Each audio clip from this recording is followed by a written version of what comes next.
welcome back to my YouTube channel. Today I'll be debunking 5 love myths that you've always had, and I am going to break it to you that a lot of those things are not true. Okay, I know that you absolutely believe a lot of things about love that you have in your head, but today I want to let you know that those things are myths, and I want to tell you what the truth or what the reality is. Okay, so come with me, and I hope that at the end of this video you know that some of the things you've been believing about love are actually not true. Number 1, love at first sight is not real. What you felt was strong attraction to that person and then maybe vibes. Okay, commitment love is actually based on emotional love and logical love.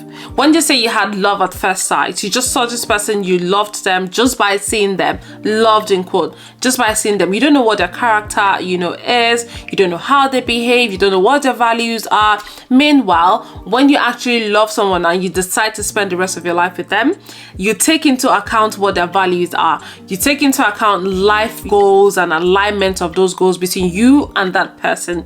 You take into account the kind of life that you want to live, and if this person can provide that kind of life for you, or that's the kind of person you want to build your life with. You take into account a lot of things before you get married to anyone or get into a relationship with them. So what you felt wasn't love at first sight, it was strong attraction for that person.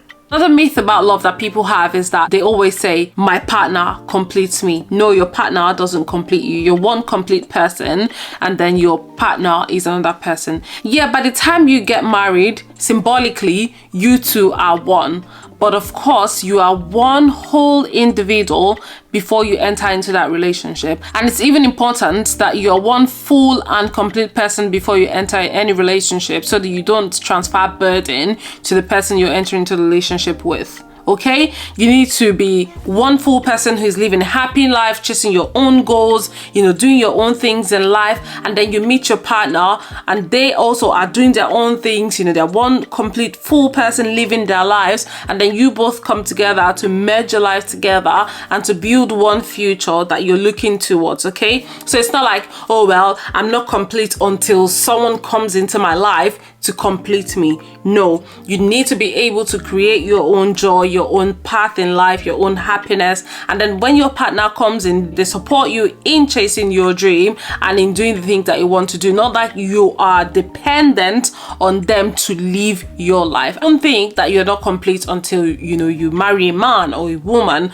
or until you get into a relationship. You are one person, one full complete person, and your partner is one full complete person. You both come together to build a life of your dreams. And that's why even for Christians, the Bible said, one shall chase 1,000 and two shall chase 10,000. That maths in today's world will not be mathing. Okay, but that is the truth, because if you are one person chasing your 1,000 already, the power of 2 even helps you to chase more. So it's not like, oh, you're one person, so you're chasing half 1,000. You're chasing 1,000. You're chasing a full complete set of life dreams, of goals. You're doing your thing, and then once that other person comes in, there is more power, there's more force for you both to put into your life goals and your life dreams and your life achievement. And so you're one full person, and nobody is going to ever complete you. If there's something you need to work on in your life, don't think that someone else coming into your life is going to help you do that. You need to start working on those things already by yourself. Yes, it can support you at different points in time to be better, to become a better person, but you also need to ensure that you strive towards becoming better by yourself, and don't put that burden of being better on somebody else or on your partner. Number 3, opposites attract. Okay, let me explain something to you. It's true that opposites attract, well, maybe like sanguines and melancholy, things like that, but it's not in terms of values. Okay, opposites attract when there are personality differences, but when there are issues that have to do with values, opposites do not attract. If you're someone who's honest, you don't want to date someone who's dishonest. If you're someone of integrity, you don't want to date someone who doesn't have integrity. If you're someone who is compassionate, you don't want to date a bully or someone who is violent. Okay, you want to date someone who shares the same value as you, who sees life in the same way that you see it, even though you might have different opinion or different perspectives, but you have underlying values that helps you in making decisions or in laying the foundation for the family that you want to build. You don't want someone who doesn't share the same value like you do. So opposites do not really attract, okay? They do when it's personality, you know, differences, but not when it has something to do with values alignment. Not at all. So don't go there rambling, oh, well, he's opposite from I am, he's spontaneous, well, I'm not. That's okay. But when you become opposite in values, you need to back off. You need to abort mission, because you absolutely need someone who shares the same value as you. Number 4, your partner should be interested in everything that you do. Wow, really?